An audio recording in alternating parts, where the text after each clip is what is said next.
Os gêmeos de um bilionário nasceram paralisados. O que ele viu a empregada negra fazendo chocou. Você realmente achou que ninguém ia notar?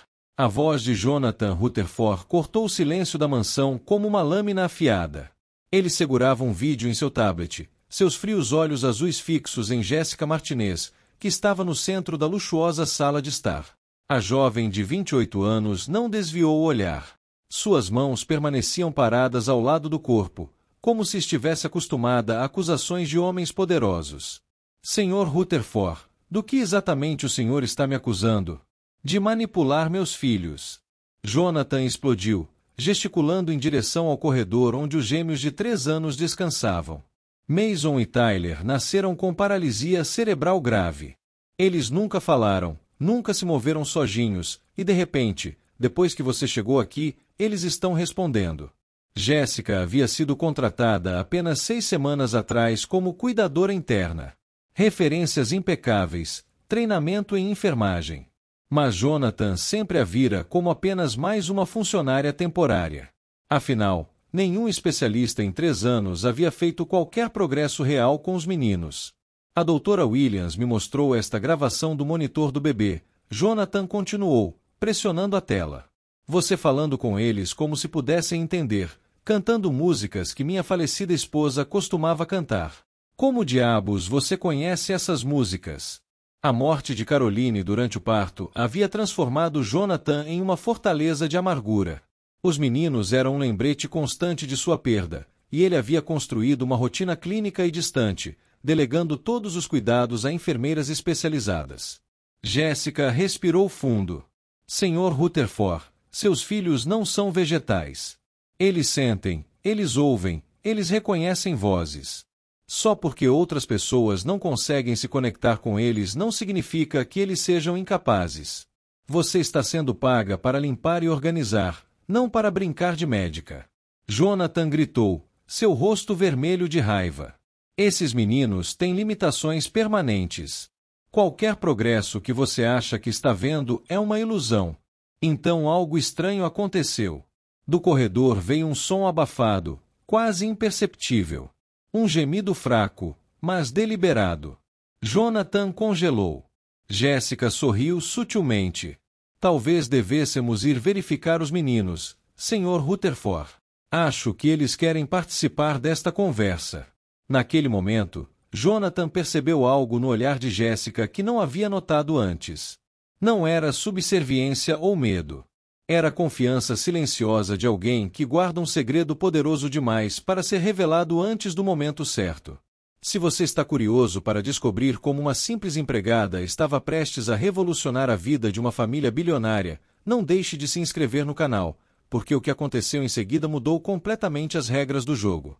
A descoberta é impossível. Jonathan marchou pelo corredor em direção ao quarto dos gêmeos, Jessica seguindo calmamente atrás dele. O que ele viu quando abriu a porta o deixou momentaneamente sem palavras. Mason estava sentado na cama sozinho, algo que os médicos haviam dito ser impossível. Seus olhos seguiam cada movimento, alertas e focados de uma forma que Jonathan não via há anos. Tyler, do outro lado do quarto, segurava um brinquedo firmemente, seus dedos se movendo com propósito deliberado. Isso é impossível, Jonathan murmurou, suas certezas científicas desmoronando. O Dr. Patterson foi claro sobre suas limitações neurológicas. Jessica se aproximou lentamente de Mason, que imediatamente estendeu os braços em direção a ela. Olá, meu amor, ela sussurrou suavemente. Sentiu nossa falta? O menino fez um som que, embora não fosse uma palavra completa, tinha todas as características de uma resposta afirmativa. Tyler, sentindo sua presença, soltou um ruído similar, seus olhos brilhando com reconhecimento.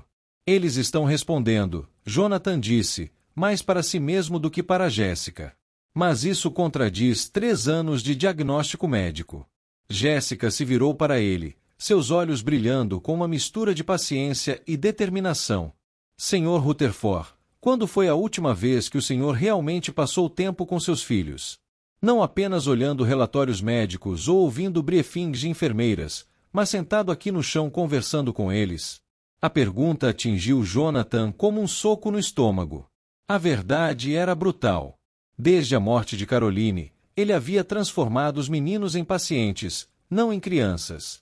Cada interação era mediada por profissionais. Cada momento estruturado por protocolos médicos. Eu tenho responsabilidades, ele gaguejou, sua voz perdendo a autoridade anterior. A empresa, os tratamentos, as terapias experimentais.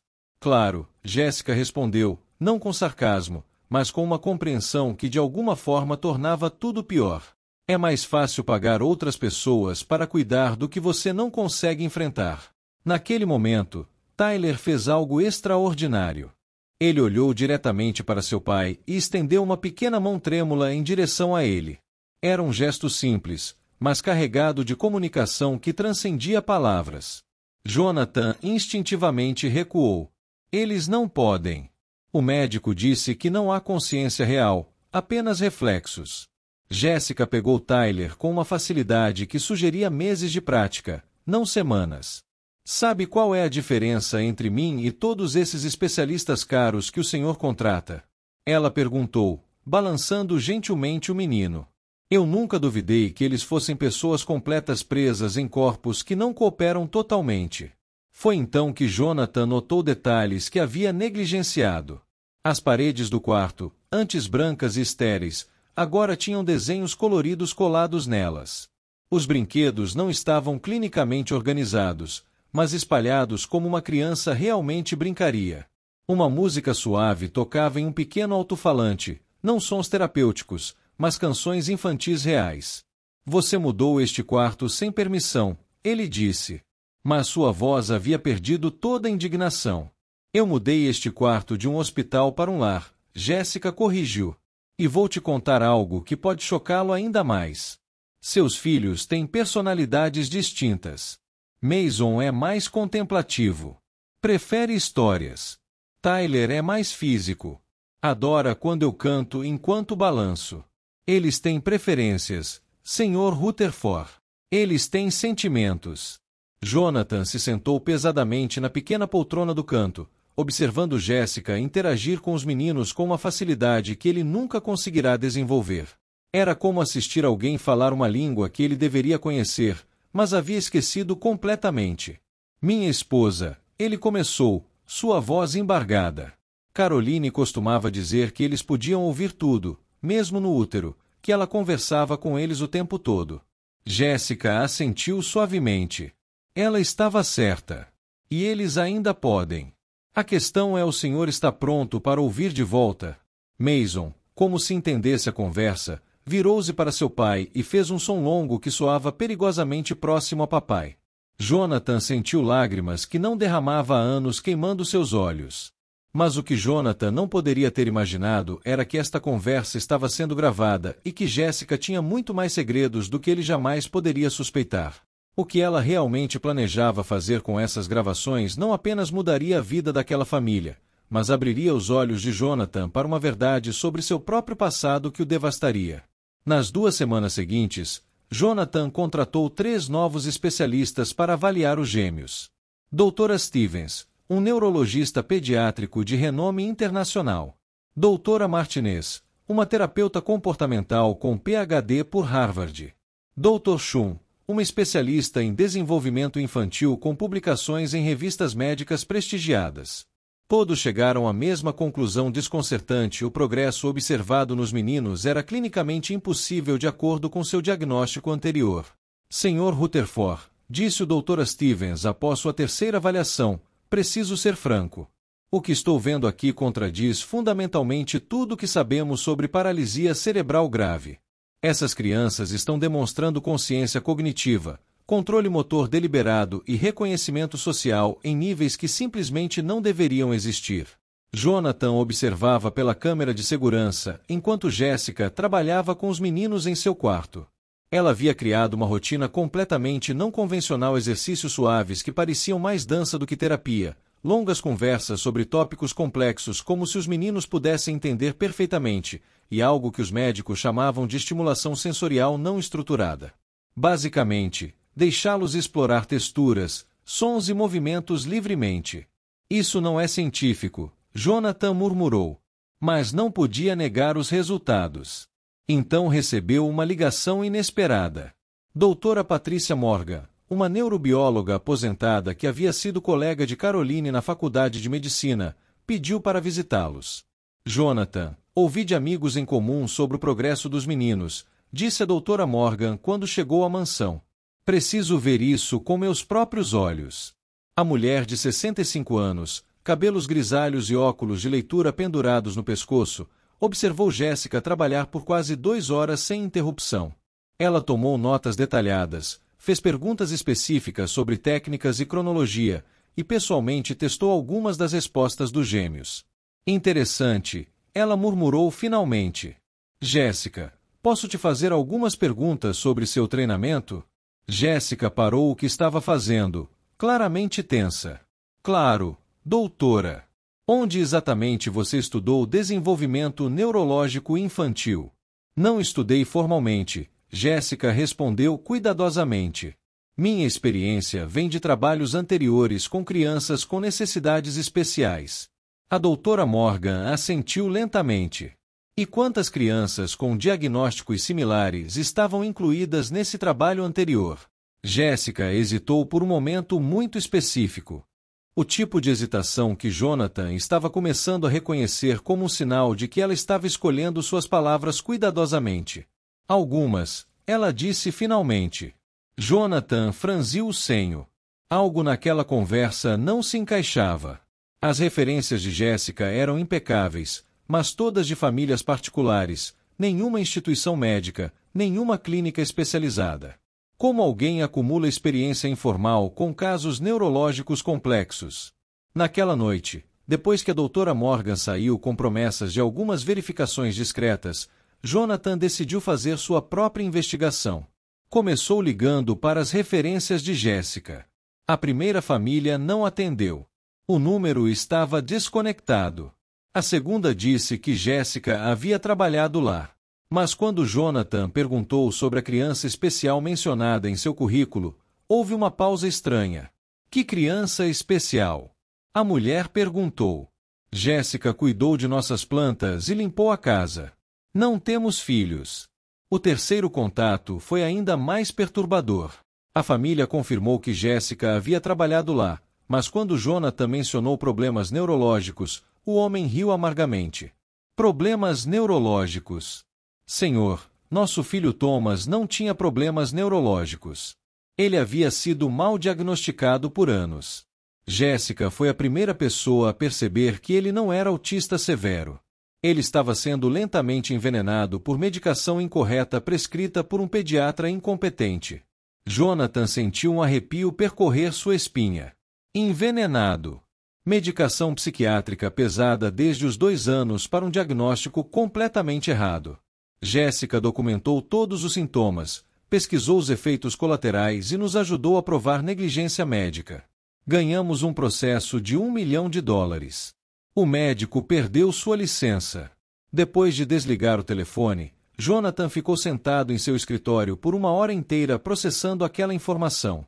Jéssica não era apenas uma cuidadora talentosa. Ela era alguém que identificava erros médicos e os corrigia. Alguém que documentava evidências para processos legais. Alguém que poderia estar fazendo exatamente isso com seus filhos. Jonathan acessou as gravações de segurança novamente, desta vez procurando detalhes específicos. Jéssica sempre carregava aquele pequeno caderno. E agora ele percebeu que ela não estava apenas anotando progressos. Ela estava registrando horários, datas, testemunhas, conversas específicas. Na manhã seguinte, quando Jonathan desceu para o café da manhã, encontrou Jéssica sentada à mesa da cozinha com seu caderno aberto e uma pilha de papéis organizados com precisão cirúrgica. Ela levantou os olhos para ele com aquele mesmo sorriso calmo que ele havia interpretado como submissão, mas agora reconhecia como a confiança silenciosa de alguém que estava 3 passos à frente de todos no jogo. Bom dia, Sr. Rutherford, ela disse calmamente. Acredito que temos muito o que conversar. Foi naquele momento que Jonathan percebeu que não havia apenas contratado uma cuidadora.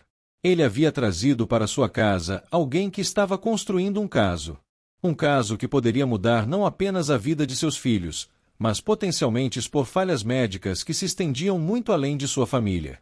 Jéssica abriu o laptop lentamente, como se estivesse desempacotando uma bomba. Na mesa da cozinha, arranjadas com precisão cirúrgica, estavam 3 pilhas de documentos, um tablet com gravações e uma pasta rotulada caso Rutherford. Negligência médica sistêmica. Sr. Rutherford, ela começou, sua voz mantendo a calma desconcertante. O que estou prestes a mostrar pode destruir sua confiança em pessoas que o senhor considerou amigas por anos. Tem certeza de que quer ver? Jonathan se sentou pesadamente na cadeira oposta, o café esfriando em suas mãos trêmulas. Mostrei-me tudo. Jéssica deslizou o primeiro documento pela mesa. Era uma cópia dos prontuários médicos originais dos gêmeos, mas com notas manuscritas nas margens. Dr. Patterson, seu neurologista de confiança, fez essas observações 3 semanas após os meninos nascerem. Leia o que está sublinhado.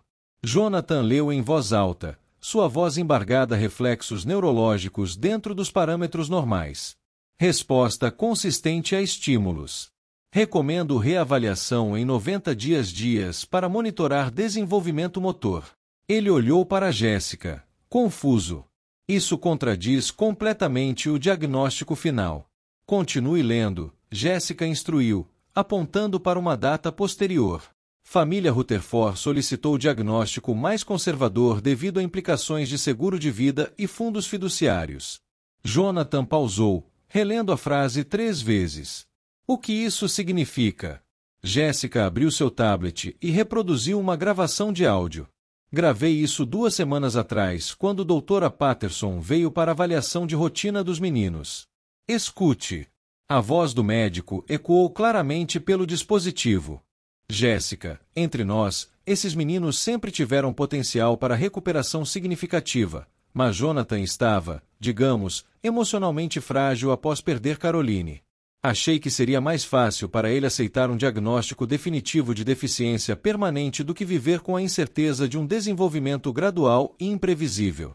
A gravação continuou claro. Há também a questão do fundo fiduciário de $50 milhões que Caroline deixou especificamente para os cuidados médicos vitalícios dos meninos.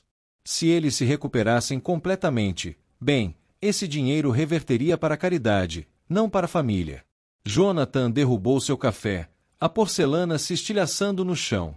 Ele está mentindo. Isso é impossível. Há mais, Jéssica disse calmamente, reproduzindo uma segunda gravação. Dr. Stevens, o neurologista que o senhor trouxe na semana passada. Gravei sua conversa com o Dr. Patterson no corredor após a avaliação. A voz de Stevens ecoou Patterson. Por quanto tempo mais você precisa manter essa farsa? Os meninos estão claramente respondendo a estímulos complexos. Se isso chegar ao conselho médico.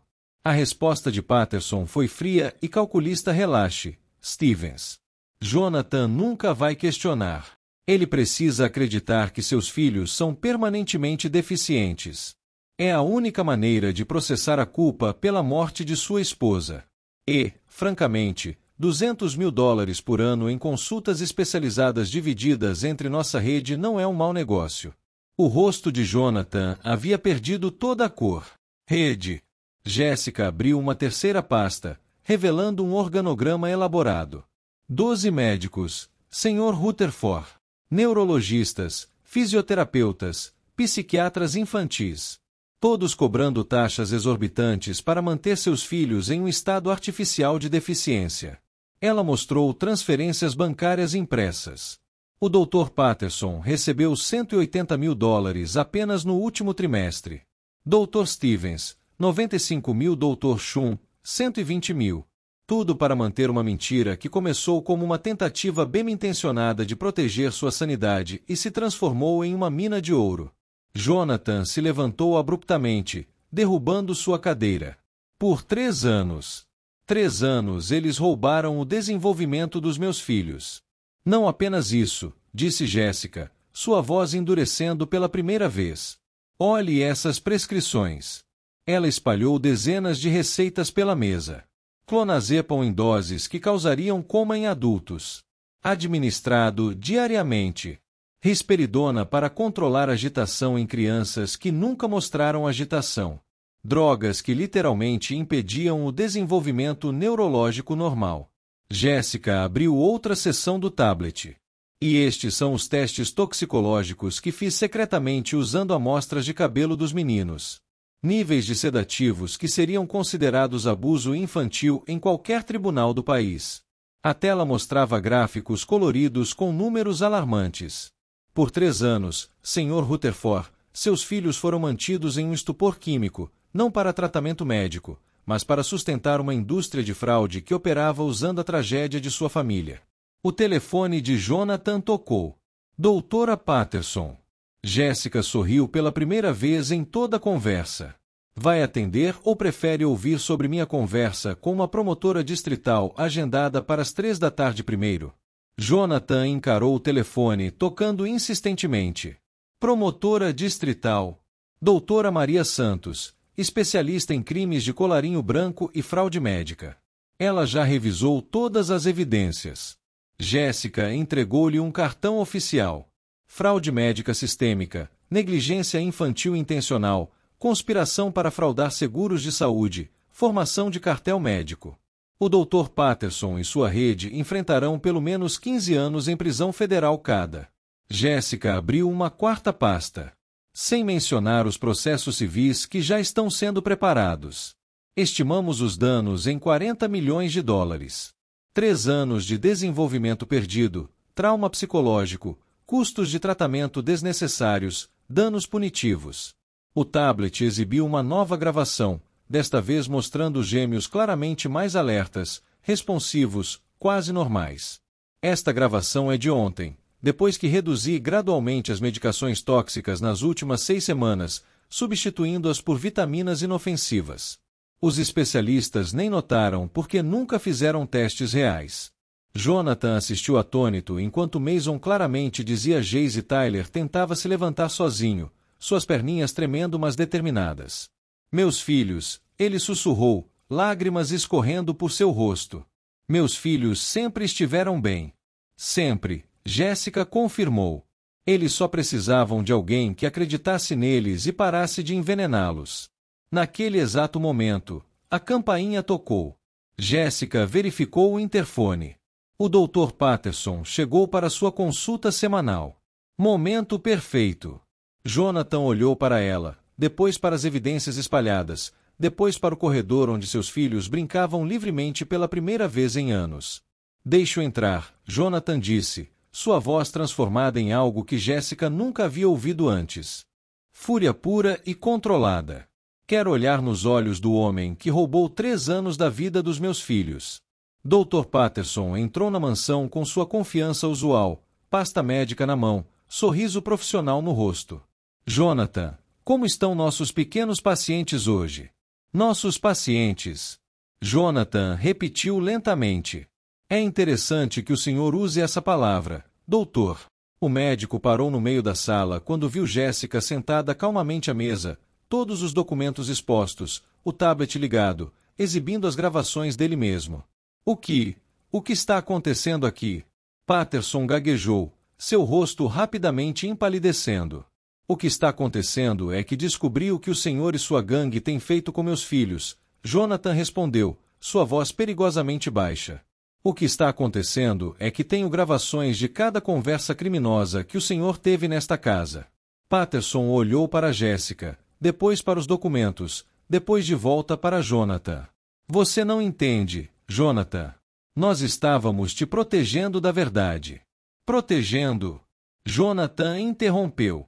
A verdade de que meus filhos poderiam estar andando, falando, sendo crianças normais se o senhor não tivesse passado 3 anos drogando-os. Do corredor veio o som de risadas infantis. Patterson congelou ao reconhecer vozes que, de acordo com seu diagnóstico, não deveriam existir.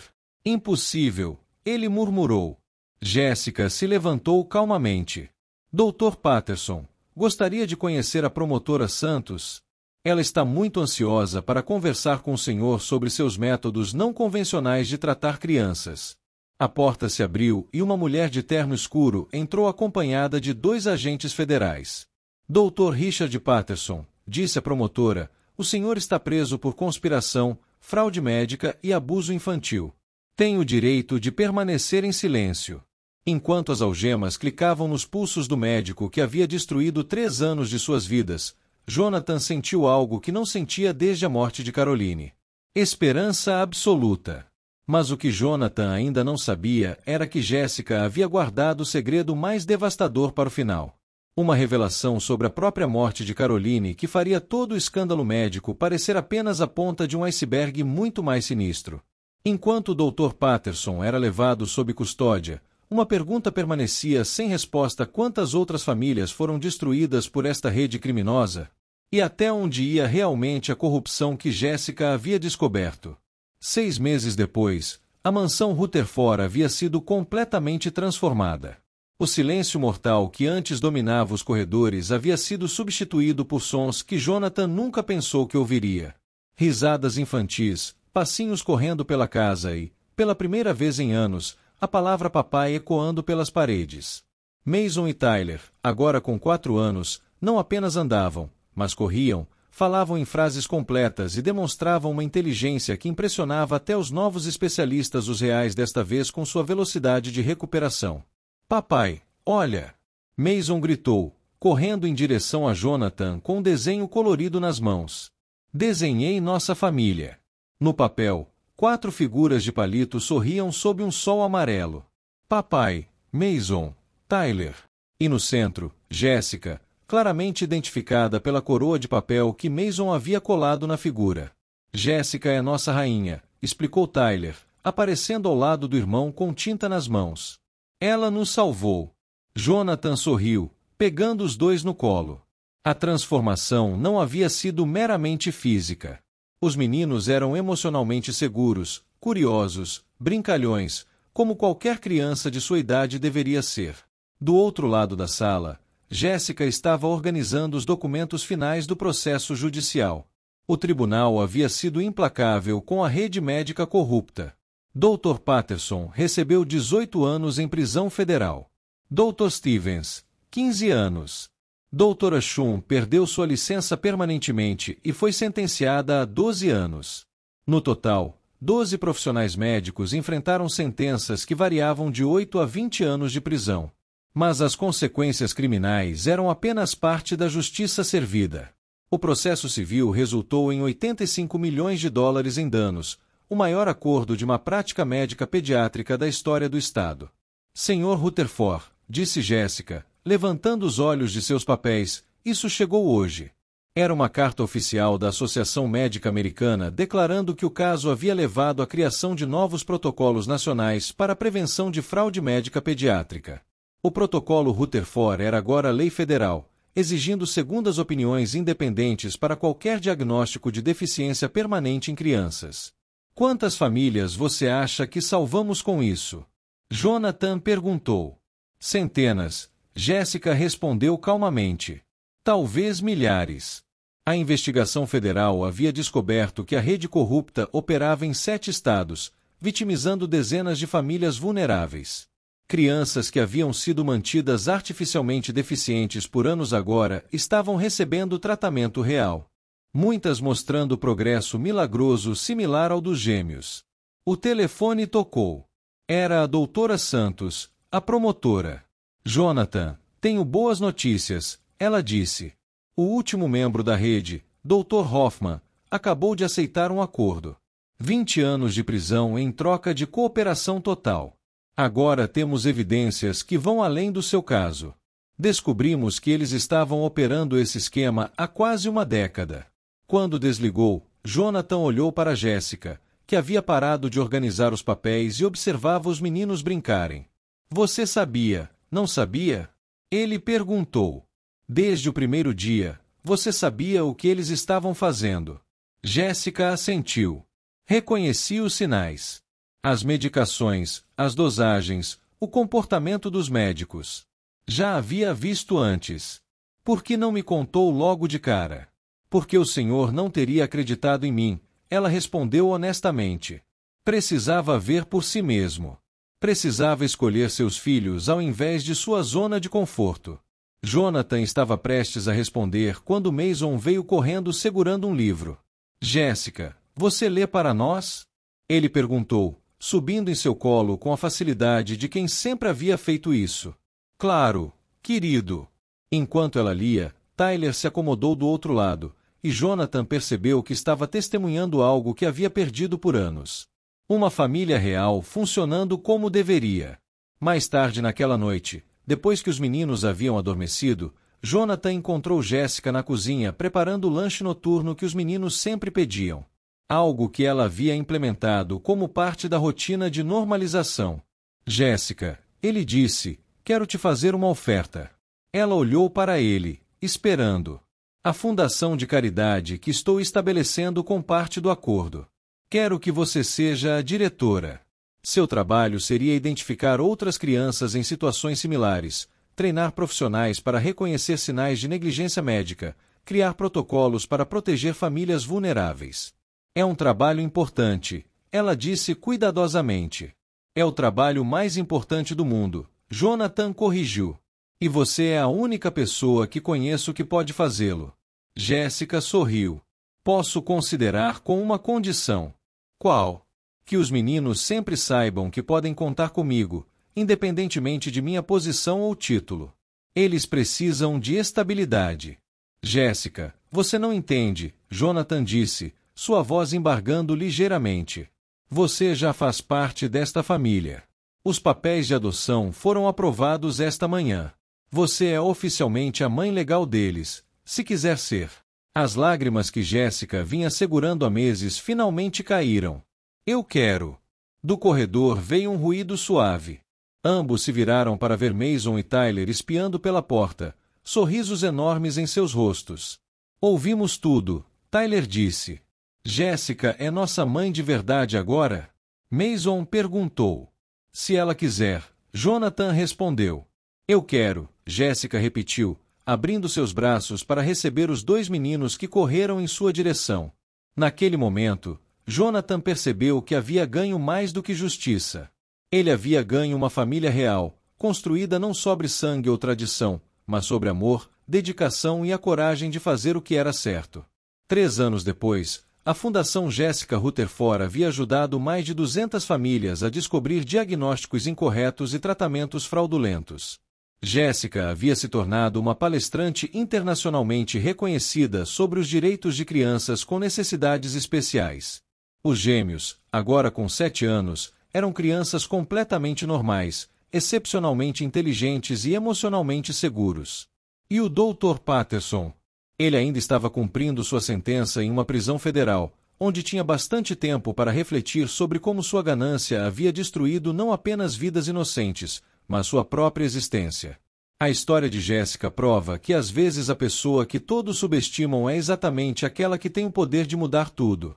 Ela transformou 3 anos de injustiça em uma vida inteira de propósito, salvando não apenas Mason e Tyler, mas centenas de outras crianças. A melhor vingança não é destruir aqueles que te machucam. É construir algo tão poderoso que torna impossível ignorar a verdade. Se esta história de coragem e justiça tocou seu coração, inscreva-se no canal para descobrir mais histórias de pessoas que transformaram suas maiores derrotas nas vitórias mais inspiradoras. A Fundação Jéssica Rutherford operava agora em 15 estados, com uma equipe de 47 profissionais dedicados. O protocolo que eles desenvolveram era rigoroso e compassivo ao mesmo tempo. Primeiro, uma linha direta gratuita onde famílias poderiam relatar suspeitas de diagnósticos questionáveis. Depois, uma equipe de investigadores médicos independentes que revisavam casos sem custo para as famílias. Por fim, apoio jurídico completo para aqueles que descobriam ter sido vítimas de fraude médica. Jéssica estava em seu escritório revisando um novo caso quando Jonathan entrou com os gêmeos. Era sábado, dia de família, mas ela havia pedido apenas mais meia hora para terminar um relatório urgente. Mãe! Mason protestou, usando o título que agora era oficial há 3 anos. Você prometeu que íamos ao parque. E vamos, querido, Jéssica respondeu, salvando o documento. Este caso não pode esperar. É uma menina de 5 anos em situação muito similar à que vocês estavam. Tyler se aproximou curioso. Ela também foi envenenada pelos médicos ruins? Jonathan e Jéssica trocaram um olhar. Eles nunca haviam escondido a verdade dos meninos, mas sempre a apresentavam de forma apropriada para a idade. Sim, amor, Jéssica explicou. Por isso mamãe precisa trabalhar rápido para ajudá-la. Então vamos ajudar também. Mason declarou com a determinação que era sua marca registrada. Jonathan sorriu. Que tal se eu e vocês formos ao parque agora, e quando mamãe terminar, ela nos encontra lá com sorvete para todos? Acordo! Os meninos gritaram em uníssono. Depois que eles saíram, Jéssica voltou sua atenção ao caso. A menina, Sophie Shen, havia sido diagnosticada com autismo severo não verbal aos 2 anos. Agora, aos 5, seus pais estavam começando a questionar o diagnóstico depois que uma nova babá notou respostas que os médicos diziam ser impossíveis. O padrão era horrivelmente familiar. Múltiplos especialistas, todos da mesma rede. Medicações pesadas. Prognósticos devastadores. E sempre, as taxas exorbitantes de tratamento. Jéssica pegou o telefone e ligou para a Sra. Shen. Alô? Sra. Shen, aqui é Jéssica Rutherford. Recebi seu caso esta manhã. Preciso que me conte tudo, desde o início. Durante a próxima hora, Jéssica ouviu uma história que poderia ter sido a sua própria há anos. Pais desesperados, confusos, que confiavam implicitamente nos médicos. Uma criança cujo potencial estava sendo sistematicamente suprimido. E uma rede de profissionais lucrando com a tragédia. Sra. Shen, Jéssica disse finalmente, vou ser direta com a senhora. Acredito que sua filha está sendo vítima do mesmo tipo de fraude médica que quase destruiu meus próprios filhos. Com sua permissão, gostaria de enviar nossa equipe de investigação até aí amanhã mesmo. O soluço de alívio do outro lado da linha disse tudo. Obrigada, a Sra. Shen chorou. Obrigada por acreditar em mim. Todos os médicos dizem que estou em negação, que preciso aceitar as limitações da Sophie. Mas eu sei que minha filha está lá dentro, tentando sair. Eu sei que ela está, Jéssica confirmou, sua voz carregada de experiência. E vamos trazê-la de volta. 48 horas depois, a equipe de Jéssica havia coletado evidências suficientes para começar um processo criminal. As semelhanças com o caso Rutherford eram perturbadoras. Dr. Richard Yao, o neurologista principal de Sophie, estava prescrevendo doses de risperidona que excediam as diretrizes pediátricas em 300. A menina estava sendo sedada ao ponto de quase não responder a estímulos externos. Mas quando a equipe de Jéssica secretamente substituiu as medicações por placebos durante uma visita de avaliação, os resultados foram imediatos. Sophie começou a fazer contato visual. Ela respondeu ao seu nome. Ela até tentou formar palavras. É exatamente o mesmo padrão, disse Dr. Marcus Williams, o neurologista ético que agora trabalhava com a fundação. Sedação química mascarada como tratamento necessário. E olha aqui. Ele apontou para registros financeiros. Dr. Yao está recebendo $15.000 por mês só desta família. Multiplique isso por quantos pacientes ele tem. Uma mina de ouro, Jéssica completou amargamente. Mas havia uma complicação. Dr. Yao não estava operando sozinho. Ele fazia parte de uma organização médica respeitável, com conexões políticas poderosas e recursos legais substanciais. Enfrentá-lo significaria uma batalha muito maior do que o caso original. Jéssica ligou para Jonathan. Precisamos conversar sobre o caso Shen, ela disse. Vai ser complicado. Naquela noite, sentados na sala depois que os gêmeos foram dormir, Jéssica apresentou toda a situação. Esta organização médica tem advogados em todo o estado, ela explicou. Eles vão lutar com tudo. Vão tentar destruir nossa credibilidade, questionar nossos métodos, arrastar isso pelos tribunais por anos. Jonathan pegou a mão dela. E vai custar milhões. Vai expor a fundação a riscos legais enormes. Pode até nos custar tudo o que construímos.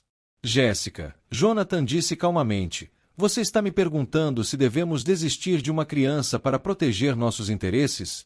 Ela sorriu, sabendo a resposta antes mesmo de fazer a pergunta.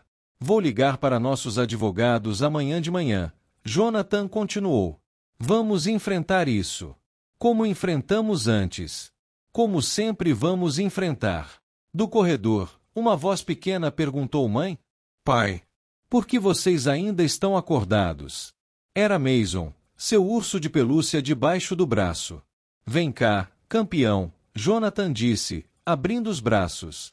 Mason se aconchegou entre eles no sofá. Estão preocupados com aquela menina? A Sophie. Estamos, Jéssica admitiu. É uma situação complicada. Mas vocês vão ajudá-la, certo? Mason perguntou com a confiança absoluta de uma criança de 7 anos em seus pais. Porque é isso que fazemos. Ajudamos crianças. Jonathan e Jéssica se entreolharam por cima da cabeça do menino. Sim, filho, Jéssica disse, beijando seu cabelo. É exatamente isso que fazemos. 6 meses de batalha legal intensa seguiram. A organização médica de Doutorial contratou uma das maiores firmas de advocacia do país. Eles tentaram de tudo questionar as credenciais de Jéssica, sugerir que ela estava explorando famílias vulneráveis, até insinuar que os gêmeos Rutherford nunca haviam estado realmente doentes. Foi esta última alegação que finalmente levou Mason e Tyler ao tribunal. O juiz havia relutado em permitir o testemunho de crianças tão jovens, mas quando os advogados de defesa apresentaram especialistas afirmando que o caso Rutherford original era fraudulento, Jéssica insistiu. Meritíssimo, ela argumentou, esses homens estão chamando meus filhos de mentirosos. Eles merecem a oportunidade de contar sua própria história. O tribunal ficou absolutamente silencioso quando Mason, agora com 8 anos, subiu no banco de testemunhas. Ele não parecia nervoso. Apenas determinado. O advogado de Jéssica, David Shen, sem relação com a família de Sophie, conduziu o interrogatório com gentileza. Mason, pode nos contar como era quando você era pequeno? Eu não conseguia me mexer direito, Mason disse claramente. Tudo parecia pesado e confuso. Como estar debaixo d'água o tempo todo. E quando isso mudou? Quando a mãe chegou. Jéssica. Ela conversava comigo como se eu pudesse entender. E eu podia. Eu sempre pude. Só não conseguia mostrar. Por que não conseguia mostrar? Mason pensou cuidadosamente. Acho que eram os remédios. Eles faziam minha cabeça ficar nebulosa. O advogado de defesa, um homem de 50 anos chamado Morrison, levantou-se para o contra-interrogatório. Seu tom era condescendente. Mason, você era muito pequeno. Como pode ter certeza de que se lembra corretamente? Me lembro de tudo, Mason respondeu simplesmente. Lembro da voz da minha mãe Caroline cantando para mim antes de ela morrer. Lembro do meu pai chorando no corredor achando que eu não podia ouvir.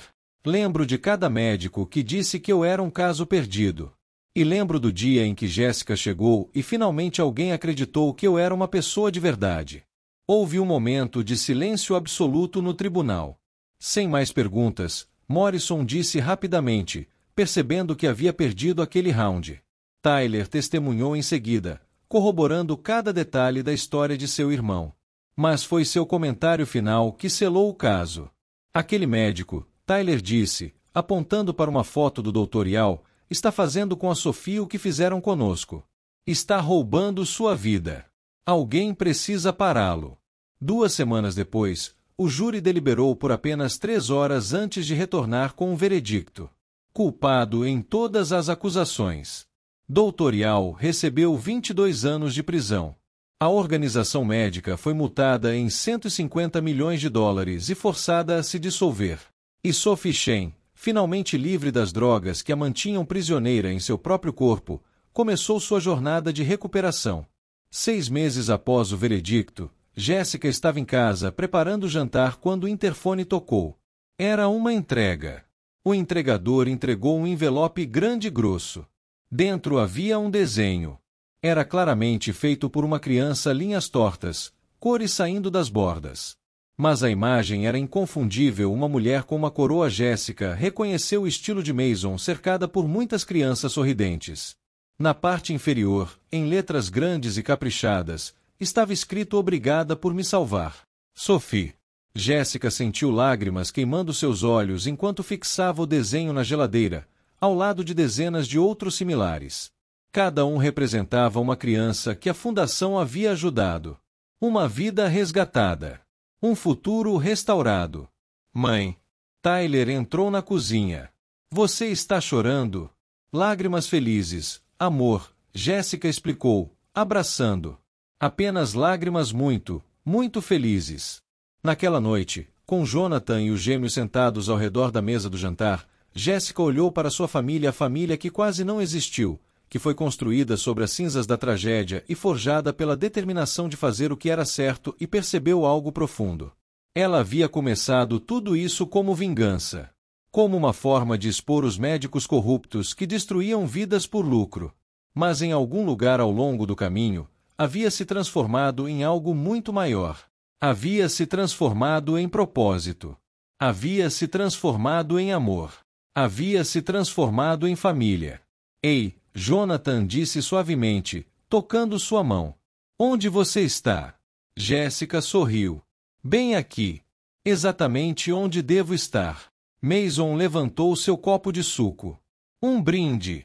Um brinde a quê, campeão? Jonathan perguntou. A nossa família. Mason declarou. E a todas as famílias que a mãe vai salvar. A família, todos repetiram, copos se tocando.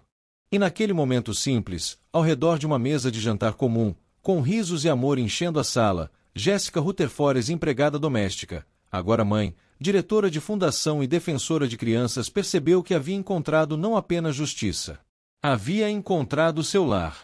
10 anos depois, a Fundação Jéssica Rutherford operava em 47 estados e havia ajudado mais de 2.000 famílias. O protocolo Rutherford havia sido adotado internacionalmente, salvando incontáveis crianças de diagnósticos fraudulentos. Mason e Tyler, agora com 17 anos, haviam se tornado defensores ativos dos direitos das crianças, frequentemente palestrando ao lado de sua mãe sobre suas experiências. Doutora Patterson morreu na prisão, seu legado não sendo as vidas que ele salvou como médico, mas as vidas que ele destruiu através de sua ganância. E Jéssica? Ela continuava fazendo o que sempre fez, acreditando em crianças quando todos os outros desistiam, lutando contra sistemas corruptos, e provando, dia após dia, que às vezes a pessoa mais improvável é exatamente quem o mundo precisa. Porque no final, não foi o dinheiro de Jonathan, nem a reputação dos médicos, nem o poder das instituições que mudou tudo. Foi uma mulher que se recusou a desistir. Foi uma mulher que viu pessoas onde outros viam apenas casos perdidos. Foi uma mulher que provou que o amor, a determinação e a coragem de enfrentar o que está errado podem realmente mudar o mundo. Chegamos ao fim de mais uma história, e se você gostou, não se esqueça de curtir e de se inscrever para não perder mais nenhuma história. Até a próxima!